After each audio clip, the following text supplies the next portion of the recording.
Hola, yo soy Mar y esta es la lectura del autoritarismo agotado a la democracia frágil, de Graciela Márquez y Lorenzo Meyer, páginas 778 a la 791. Comienzan los problemas. La supuesta facilidad para que, una vez que el PRI fuera expulsado de Los Pinos, se operara el cambio en las principales variables políticas y económicas, pronto se topó con una realidad dominada por el enorme peso de las inercias, por la falta de acuerdos fundamentales entre los actores relevantes y por los intereses del pasado. Por ejemplo, en su campaña, Fox había prometido solucionar en 15 minutos la rebelión indígena en Chiapas. No fue el caso.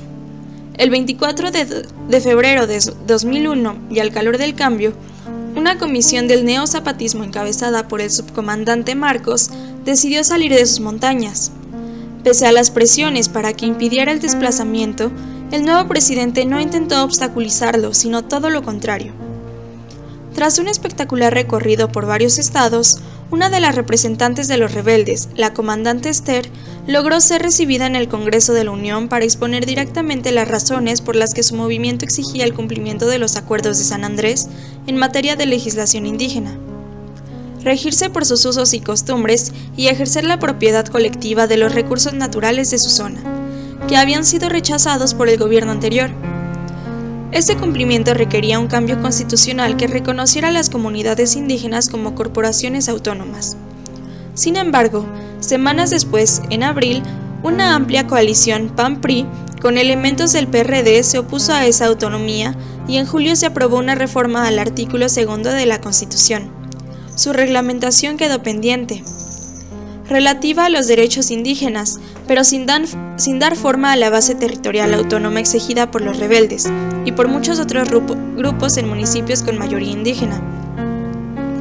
Un indicador de esa insatisfacción fue la presentación ante la Suprema Corte de Justicia de la Nación de más de 300 controversias constitucionales. La ausencia de diálogo entre los neozapatistas y el gobierno se mantuvo a lo largo del sexenio de Fox e incluso después, aunque en 2006, y aprovechando el ambiente creado por la campaña presidencial, el subcomandante Marcos volvió a salir de Chiapas y a recorrer al país en lo que se llamó la otra campaña. Una movilización cuyo propósito era volver a intentar echar las bases de una democracia desde abajo, y en la que el papel del neozapatismo fuera central. Al final, los rebeldes siguieron confinados en su territorio original. Los insurgentes chiapanecos no fueron el único problema que enfrentó el gobierno en materia de resistencia popular. El proyecto presidencial de construir un nuevo aeropuerto para la Ciudad de México, anunciado como la obra pública más importante del sexenio, su costo sería de $1.800 millones, de los cuales 75% sería capital privado. Se inició en octubre de 2001 con la expropiación de 5.376 hectáreas en los municipios de Atenco, Texcoco y Chimalhuacán, en el Estado de México. Sin embargo, hasta ahí llegó el proyecto, pues la movilización intensa de las comunidades ejidales de Atenco en defensa de sus tierras desembocó en choques violentos con la policía en julio de 2002 e hicieron que el gobierno federal se enfrentara al dilema represión al viejo estilo o abandono del proyecto. Finalmente optó por esto último, lo que le valió una dura crítica del sector empresarial por no imponerse a los atenquenses, a quienes se pretendía indemnizar con la irrisoria suma de entre $0.70 y $2.2 por metro cuadrado, y hacer valer el Estado de Derecho. Al final no habría nuevo aeropuerto sino ampliación del ya existente, pero sí habría represión, pues en 2006 vino la revancha de la autoridad, pues por una razón bastante secundaria, un desacuerdo sobre permisos para vendedores ambulantes, el choque revivió y esta vez las policías federal y del Estado de México la emprendieron con ferocidad contra los atenquenses, para concluir con largas condenas de prisión a sus principales dirigentes. A principios de 2009, la Suprema Corte declaró que en la represión de Atenco se habían violado los derechos humanos de sus habitantes, aunque inexplicablemente se abstuvo de identificar a las autoridades responsables. En 2010, los detenidos de Atenco fueron liberados. La reforma de un sistema fiscal que apenas le daba al gobierno recursos equivalentes a 11% del PIB era una necesidad percibida por todos los especialistas desde los años 60, pero imposible de lograr por la presión de los intereses creados. En 2001, Fox mandó al Congreso una iniciativa al respecto. Su punto fundamental era la eliminación de la exención del IVA a medicinas y alimentos. La oposición del PRI y el PRD a ese tipo de impuesto por su naturaleza regresiva hizo que el intento de reforma resultara inviable. En noviembre de 2003, y suponiendo asegurada una negociación con el PRI por vía de Elbester Gordillo, lideresa del poderoso sindicato de maestros y persona muy cercana al presidente, el gobierno volvió a fracasar y Gordillo perdió su puesto de coordinadora de la bancada priista, lo que finalmente la llevó a alejarse de ese partido. Un aumento en los ingresos por las exportaciones petroleras en la segunda mitad del sexenio permitió finalmente al gobierno de Fox disponer de los recursos que la frustrada reforma fiscal le negó. En las áreas de petróleo y electricidad, la propiedad pública seguía dominando, pero el gobierno federal intentó llevar adelante la política de privatización iniciada por Miguel de la Madrid e intensificada en los gobiernos priistas posteriores. Sin embargo, la resistencia que encontró Fox en este campo por parte del PRD y en menor medida del propio PRI resultó mayor de lo que esperaba. Pese a todo, el proceso de privatización siguió adelante, pero con lentitud. El capital privado fue admitido en la generación de electricidad que luego es vendida a la Comisión Federal de Electricidad, CFE, y en los llamados contratos de servicios múltiples, para la extracción de gas en el norte del país. Al concluir 2006, las dos grandes empresas públicas en el campo de la energía, Pemex y la CFE, continuaron como centros de sus respectivas industrias, aunque bajo gran presión para dejar de serlo. En 2008, el Ejecutivo envió al Congreso una serie de iniciativas de ley para permitir al capital privado, nacional y extranjero, intervenir en la perforación, transporte, almacenamiento y refinación del petróleo. Pero una gran movilización encabezada por Andrés Manuel López Obrador obligó a reducir significativamente los alcances de la política privatizadora. El ajuste de las cuentas históricas con el antiguo régimen autoritario por sus notables abusos a los derechos humanos pareció iniciarse bien cuando el 27 de noviembre del 2001, el presidente ordenó abrir los archivos sobre la Guerra Sucia que se había desarrollado en México tras 3 decenios atrás y deslindar responsabilidades. La posibilidad de juzgar al expresidente Luis Echeverría y a otras figuras notables del pasado apareció no solo como una búsqueda de justicia, sino también como el inicio de una ofensiva contra lo que se quedaba del PRI. La creación de una Fiscalía Especial para Movimientos Sociales y Políticos del Pasado, FEMOSP, abrió la puerta para que se presentaran más de 300 denuncias.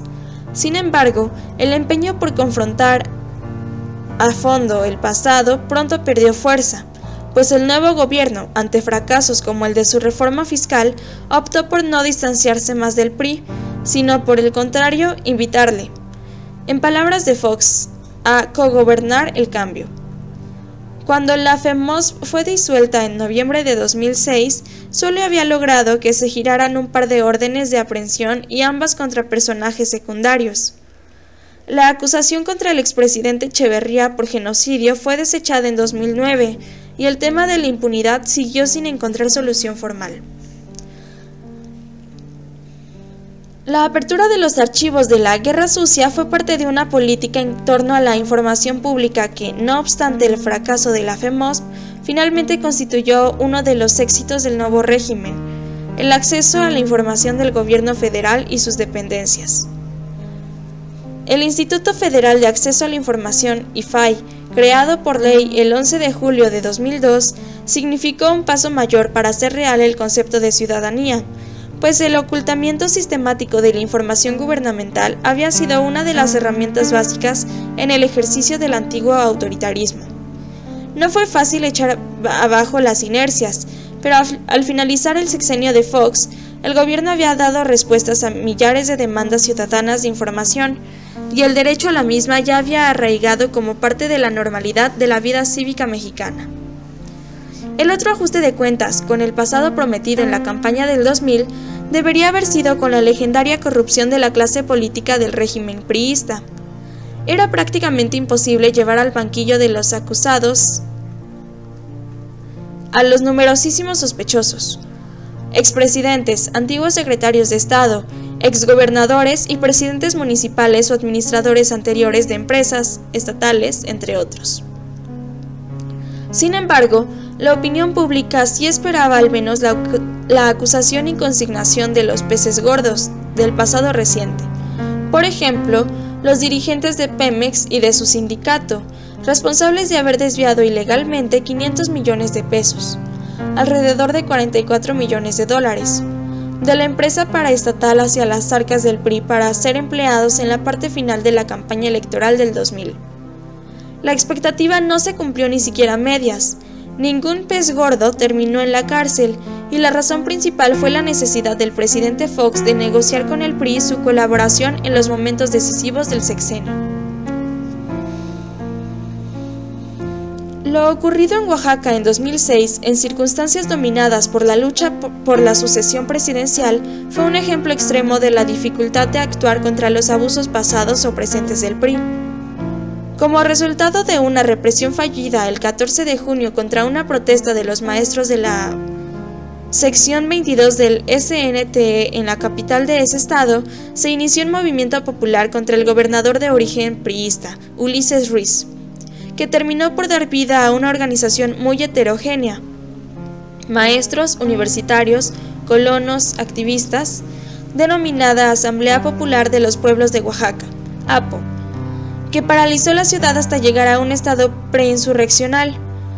Sin embargo, la coyuntura electoral ayudó a forjar una alianza de facto PRI-PAN, que impidió que el Congreso Federal decretara la desaparición de poderes en el estado y que, finalmente, se empleara las fuerzas federales para recuperar con violencia el control de la ciudad, encarcelar a los líderes del movimiento y reafirmar el poder de un gobernador típico de las formas y contenidos autoritarios del antiguo régimen. Al final del sexenio foxista, la permanencia de la impunidad pareció haber ganado la partida, con la consecuente merma de legitimidad y posibilidades de lo que se suponía sería un ejercicio del poder democrático, muy distinto del pasado. Al concluir el primer gobierno de la alternancia, el protagonismo excesivo de la esposa del presidente, Martha Sahagún de Fox, que por un tiempo aspiró a suceder a su esposo en la presidencia, y la sospecha de enriquecimiento ilícito de los hijastros del presidente, ahondaron la desilusión con lo que se llegó a suponer sería el inicio de una nueva moral política. Una relación difícil con el mundo exterior. Desde su inicio, el nuevo gobierno se propuso reencauzar su principal relación externa, aquella con Estados Unidos. Dos fueron los ejes del intento. Por un lado, usar a fondo el bono democrático para llegar a un acuerdo en torno a los migrantes indocumentados mexicanos en Estados Unidos, y por el otro, un cambio en la relación con Cuba, resumido así en febrero de 2002 por la Cancillería mexicana. Acabó la relación con la Revolución cubana e inician las relaciones con la República de Cuba. Un gobierno del PAN no necesitaba ninguna relación especial con la Revolución cubana para reafirmar sus propias credenciales revolucionarias, como había sido el caso del PRI, pues esas credenciales no existían ni importaban.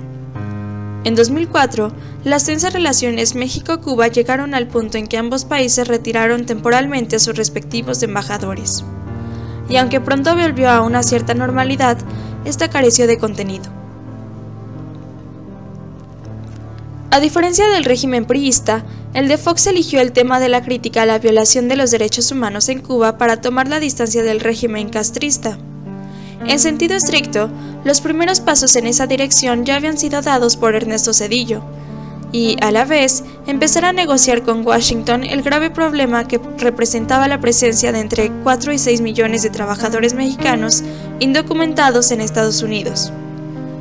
En la visita de Estado que hizo Fox a la Casa Blanca a principios de septiembre de 2001, y mientras el presidente norteamericano George Bush aseguraba que su país no tenía relación externa más importante que aquella con el vecino México, el presidente mexicano demandó llegar rápidamente a un acuerdo que permitiera regularizar la situación migratoria de los indocumentados mexicanos. La demanda mexicana fue acogida con muchas reservas por los funcionarios norteamericanos, pero definitivamente fue puesta en el congelador unos cuantos días después, el 11 de septiembre, cuando el ataque de radicales islámicos a Nueva York y Washington llevó a un cambio total de prioridades internacionales en la Casa Blanca.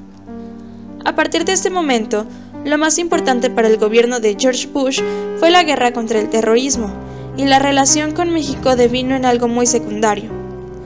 Esta distancia en las agendas de los dos países se ahondó aún más cuando en 2003, México, que había buscado un lugar entre los miembros no permanentes del Consejo de Seguridad de la Organización de Naciones Unidas, ONU, no dio muestras de apoyar abiertamente a Estados Unidos en su empeño por contar con un respaldo explícito de la ONU para invadir Irak, con la intención de desactivar las armas de destrucción masiva que Washington aseguraba que ese país tenía.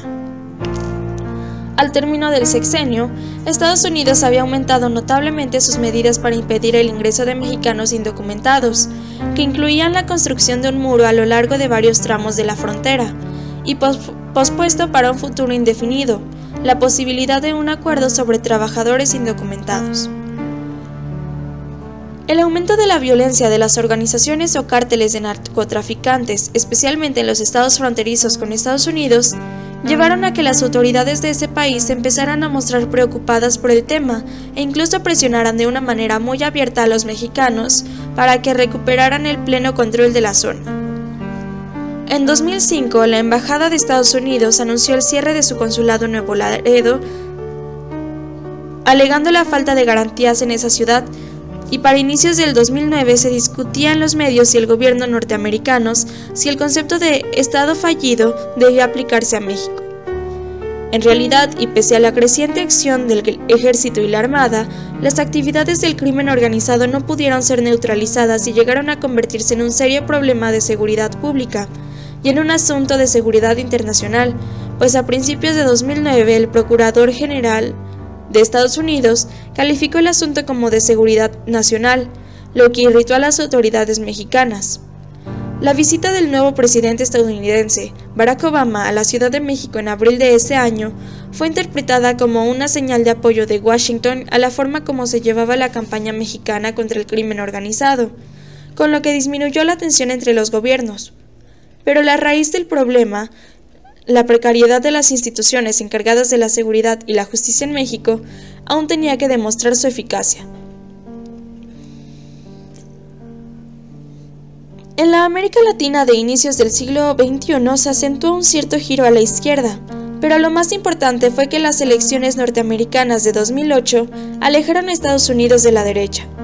Sin embargo, en México y Colombia la evolución política se orientó hacia la derecha. En esas condiciones, fracasó el intento del gobierno mexicano de lograr la presidencia de la Organización de Estados Americanos para el canciller Luis Ernesto Derbez. Por otra parte, los esfuerzos de México en relación con los intentos de integración en América Latina fueron mínimos, y su relación con Venezuela se enfrió al punto de que en 2005 ambos países retiraron a sus respectivos embajadores. Por otro lado, la iniciativa mexicana de noviembre de 2000 para llevar a cabo el Plan Puebla-Panamá, una integración de infraestructura y económica del sur de México con Centroamérica, no logró despegar.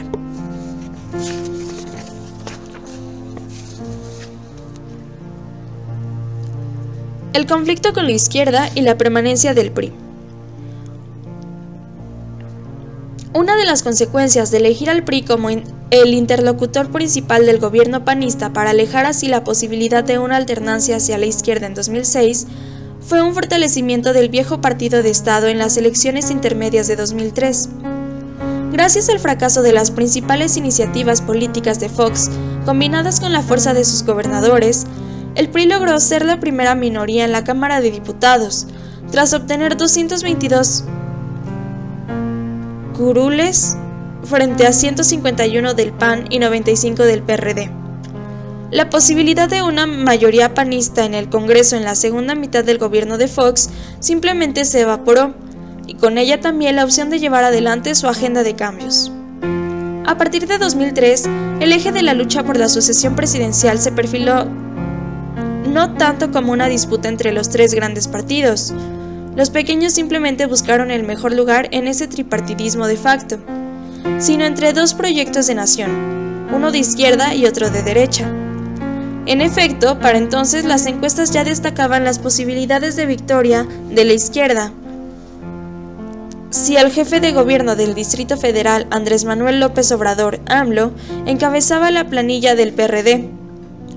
En 2004, la entrega por parte del PAN a las televisoras de una serie de videos donde se veían miembros del PRD recibiendo dinero de un empresario, y más adelante otro en el que el secretario de Finanzas del gobierno capitalino aparecía en un lujoso casino de Las Vegas, fueron el principio de una intensa campaña mediática que buscó destruir la imagen de AMLO como político honesto, su principal capital político.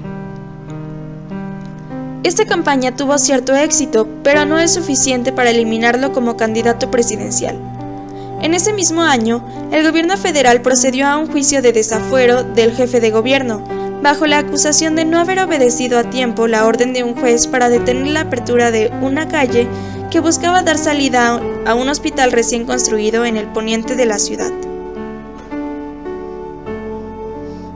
Una nueva coincidencia en el Congreso entre el PRI y el PAN dio por resultado que el 7 de abril de 2005 AMLO fuera desaforado. La desproporción entre la supuesta falta administrativa y el castigo político hizo evidente el propósito de la maniobra. El marco legal mexicano impedía que un partido pudiera registrar como candidato a un individuo bajo juicio, independientemente del motivo, y AMLO ya lo estaba. Por tanto, automáticamente quedaba fuera de la carrera presidencial. La izquierda no tenía la posibilidad de presentar otro candidato con expectativas de triunfo. De esa manera, el desafuero aseguraba que en la elección de 2006, el triunfador tendría que ser del PRI o del PAN, es decir, que el curso ideológico ya establecido del proceso político se mantendría.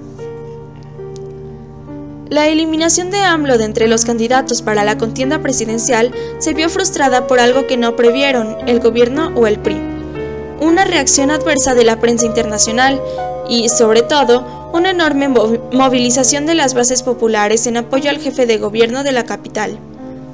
El 7 de abril de 2005, una marcha de protesta reunió a la Ciudad de México a casi 1.000.000 de opositores al desafuero. Un mes más tarde, el gobierno de Fox consideró prudente dar marcha atrás.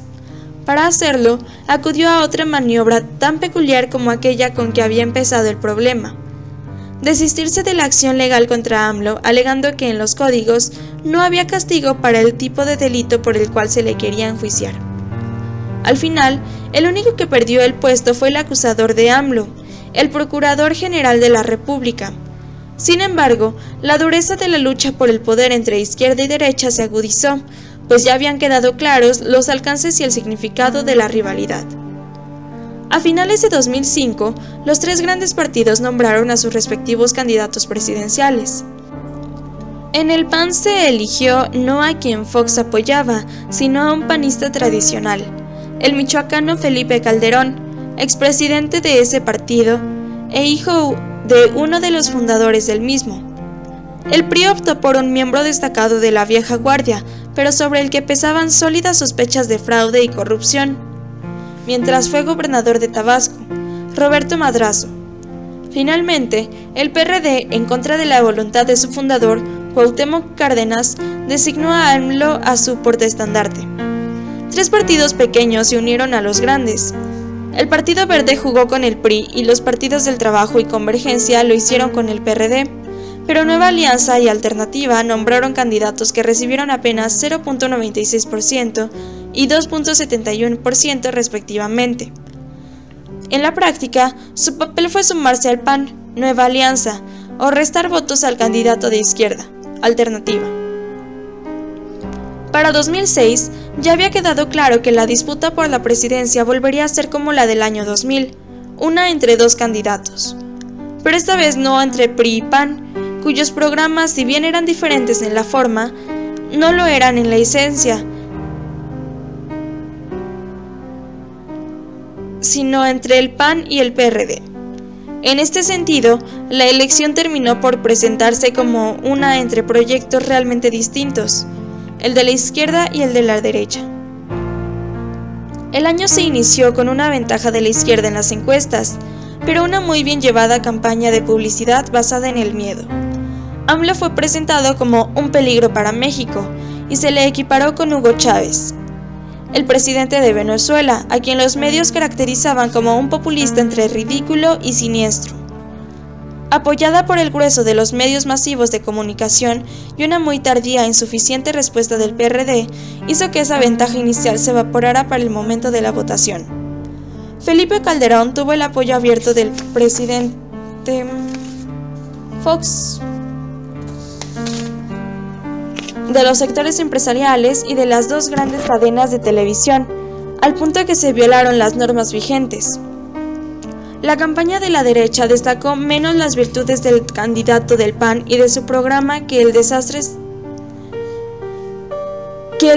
que significaría el triunfo de un populismo irresponsable, representado por AMLO. Al final, los resultados oficiales dieron la victoria a Felipe Calderón, aunque por un margen insignificante, 35.89% para Calderón y 35.33% para AMLO, con madrazo del PRI en un distante 22.23%. En el Congreso, el PAN logró las mayores bancadas de su historia, tanto de diputados como de senadores, pero de nuevo se le escapó la mayoría absoluta. El resultado de la elección de 2006 no fue aceptado por la izquierda, que sostuvo que había habido fraude y exigió un recuento de voto por voto y casilla por casilla. Pero las autoridades electorales se negaron, sostenidas por el grueso de los medios masivos de comunicación, los empresarios, la Iglesia Católica y, de manera indirecta, por algunos gobiernos extranjeros. El fraude del que habló el candidato perdedor nunca fue probado, pero como lo mostrarían más adelante las actas de escrutinio, los errores de cómputo superaron la diferencia entre el ganador oficial y quien quedó en segundo lugar, y por lo tanto, sin el recuento demandado no pudo haber certeza sobre el ganador. Sin embargo, y pese a que hubo elementos para declarar nula la elección, las autoridades electorales IFE y TPJF optaron por avalar la victoria del PAN. Los resultados de esa decisión fueron, entre otros, la negativa de una parte de la izquierda a aceptar la legitimidad del nuevo gobierno y dejar al PRI como el fiel de la balanza en el proceso político inmediato, entre 2006 y 2009. La posibilidad de que el voto priista hiciera posibles o deshiciera las iniciativas del gobierno reafirmó la dependencia del segundo gobierno panista de la conducta que asumiera el viejo partido autoritario, cuya dirigencia se mantuvo en manos de líderes cuyas carreras se habían hecho en el México no democrático. Por su parte, dentro de las filas del gran perdedor, el PRD, la lucha interna se agudizó y su ala más radical, encabezada por AMLO, optó por ponerse al frente de un movimiento de resistencia civil pacífica, el gobierno legítimo, cuyo objetivo de largo plazo fue tan ambicioso como difícil: la construcción de un movimiento social popular que pudiera modificar de raíz la cultura política de las clases mayoritarias, y cuyas formas de actuar, la organización desde la base y las movilizaciones en calles y plazas a favor de causas como la no privatización del petróleo o la protección de la economía popular, se hicieran al margen de los partidos y del proceso electoral mismo. La crispación y la polarización, que no fueron factores importantes en el 2000, sí lo fueron 6 años más tarde, y se convirtieron en una característica central del escenario político mexicano. Las perspectivas políticas. Al concluir el primer decenio del siglo XXI, la transición política mexicana de un autoritarismo secular a la democracia, en buena medida se había quedado en el plano electoral, y sin ser un éxito completo. De acuerdo con las cifras de una encuesta nacional sobre cultura cívica llevada a cabo por la Secretaría de Gobernación en 2008, 2/3 partes de los mexicanos no consideraban que los resultados electorales fueran confiables. La construcción de la confianza en el proceso electoral era una de las tareas inmediatas de autoridades y partidos. Pero, según esta y otras encuestas, los partidos mismos y sus militantes destacados, los legisladores, sufrían de un agudo déficit de confianza ciudadana. El poder que perdió la presidencia autoritaria se dispersó y se asentó en otros sitios. Por un lado, el Congreso adquirió independencia efectiva, pero la polarización política en su interior resultó un obstáculo serio, a veces insalvable, para llegar a acuerdos legislativos. Los gobernadores de los estados fueron ganadores naturales en este proceso, ya que obtuvieron mayores recursos económicos de la federación, y el presidente dejó de ser su jefe nato.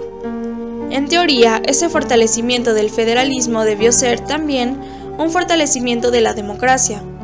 En la práctica, el resultado fue diferente, pues en poco más de la mitad de los estados aún no se experimentaban los efectos de la alternancia en el poder, y el PRI se mantenía como el partido en el gobierno por 80 años ininterrumpidos, con las prácticas caciquiles y las áreas de impunidad que eso implicaba.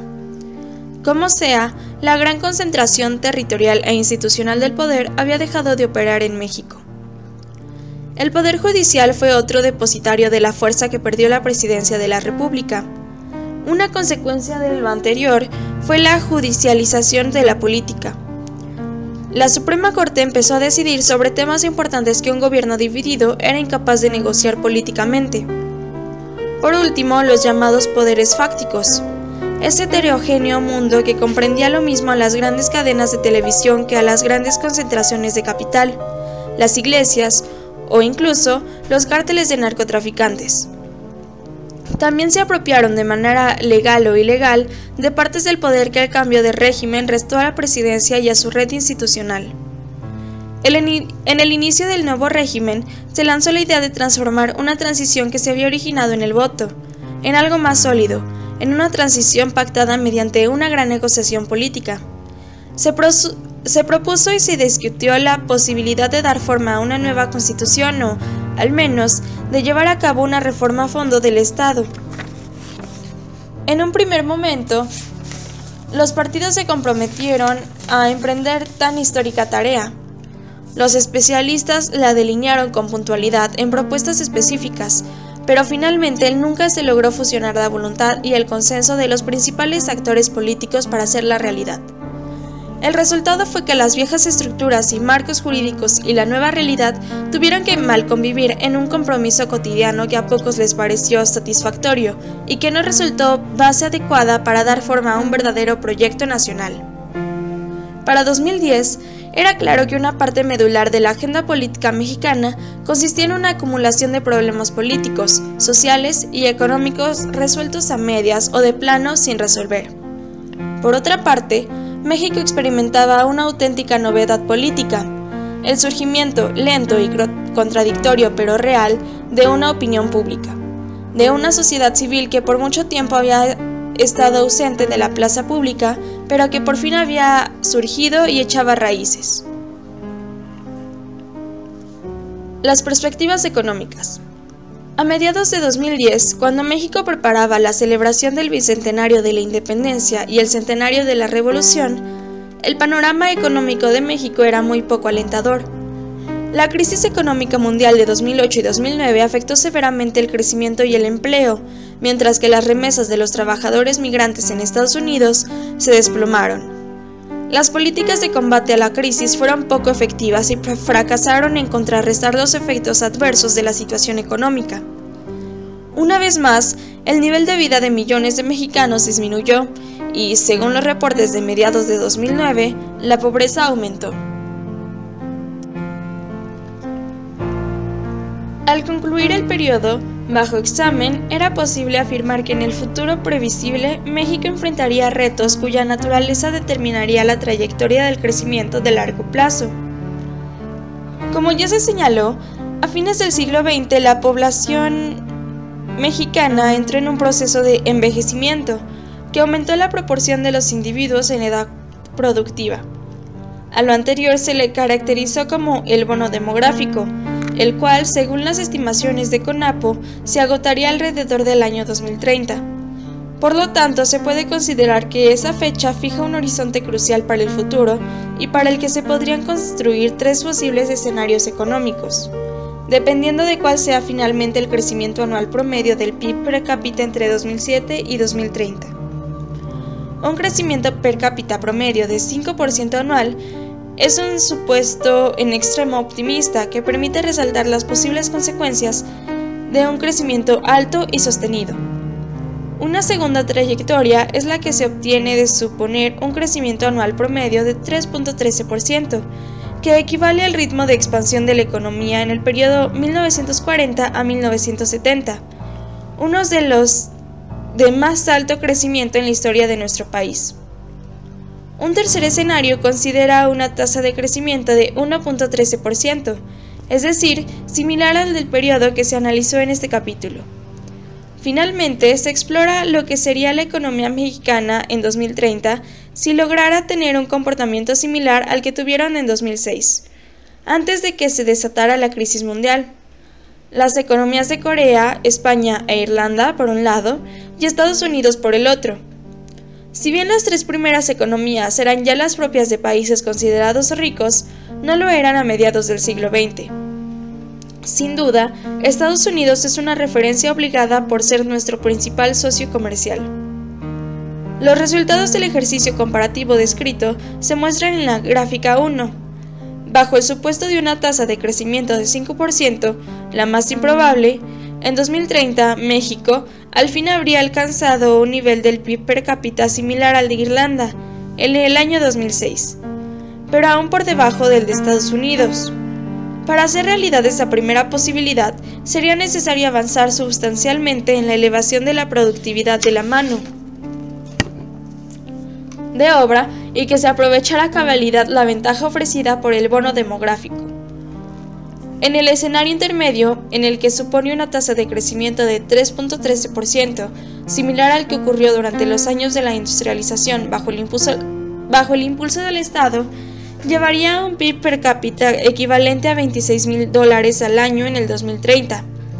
En ese caso, México estaría por debajo de lo alcanzado por Irlanda y España en el 2006, pero arriba de Corea. El escenario menos optimista sería repetir lo que ocurrió entre 1985 y 2006, con lo cual en 2030 México continuaría lejos de alcanzar no solo el PIB per cápita de Estados Unidos en 2006, sino tampoco los de Irlanda, España y Corea. Véase la gráfica 1. El resultado final sería la perpetuación o agudización de los problemas del presente y el desperdicio del irrepetible bono demográfico. Epílogo. Hace casi 2 siglos, el viajero alemán Alejandro de Humboldt anotó: México es el país de la desigualdad. En ninguna parte existe una desigualdad más espantosa en la distribución de la fortuna, de la civilización. Desgraciadamente, el juicio mantuvo su vigencia. Una forma de cerrar este capítulo y la nueva historia general de México en su conjunto es volver a centrar la mirada en el fenómeno de la desigualdad, tema persistente a lo largo del proceso histórico mexicano. La concentración de ingreso y privilegios en manos de unos pocos, ya fueran gobernantes, casta sacerdotal, conquistadores, presidentes o dictadores, comerciantes, terratenientes, banqueros, industriales, administradores de lo público o líderes sindicales, dio origen y reprodujo una desigualdad social persistente. Como consecuencia de esa desigualdad y de la injusticia que implicaba, se gestaron movimientos sociales y políticos que intentaron, desde perspectivas diversas, redistribuir ingreso y privilegios. El movimiento encabezado por José María Morelos durante la Guerra de Independencia planteó claramente como uno de los grandes objetivos a alcanzar un cambio en la estructura de inequidad que tanto sorprendió a Humboldt. A mediados del siglo XIX, los liberales elaboraron y lucharon por un proyecto de país que eliminara los privilegios heredados de la colonia por gremios y grupos sociales. La Revolución de 1910 fue más clara en sus propósitos redistributivos como centro de la justicia social. El cardenismo impulsó reformas sociales en el campo y el medio sindical que mejoraron las condiciones económicas de millones de campesinos y trabajadores. En la post-revolución, especialmente entre los años 60 y principios de los 80, el crecimiento de los salarios reales y del gasto público en educación y salud volvieron a disminuir en algo la brecha entre los extremos sociales. No obstante, En todos los casos, la fuerza de grupos, intereses políticos y económicos impidió la transformación de México en una sociedad que realmente hubiera superado la inaceptable desigualdad heredada de sus distintos periodos históricos. Al despuntar el siglo XXI, México se mantenía como uno de los países más desiguales en América Latina, y ese, nuestro subcontinente, era la región más desigual del mundo. Para evitar que México siguiera figurando como un país notable por su disparidad social, se requería la adopción de un proyecto nacional que buscara garantizar el acceso a la educación y a la salud, que acabara con los privilegios económicos de los grupos de más altos ingresos y se comprometiera a reducir las crecientes diferencias entre regiones. Ese proyecto nacional implicaría un pacto social y político en el que los intereses de los grupos más poderosos quedasen realmente supeditados a políticas redistributivas, y es que los esfuerzos por llevar adelante el crecimiento de la economía deberían ser, a la vez, promotores de un desarrollo más equitativo. Si en las próximas décadas México logra disminuir la desigualdad social, se habrá cambiado uno de sus rasgos más negativos y persistentes a lo largo de su historia. Solo de esa manera, un estudio del pasado tendría sentido, para permitir al presente intentar un futuro digno y viable. Solo entonces, la frase de Humboldt perdería su indeseable vigencia. La propuesta de Morelos se haría realidad y México tendría verdadero sentido como nación, como proyecto histórico colectivo.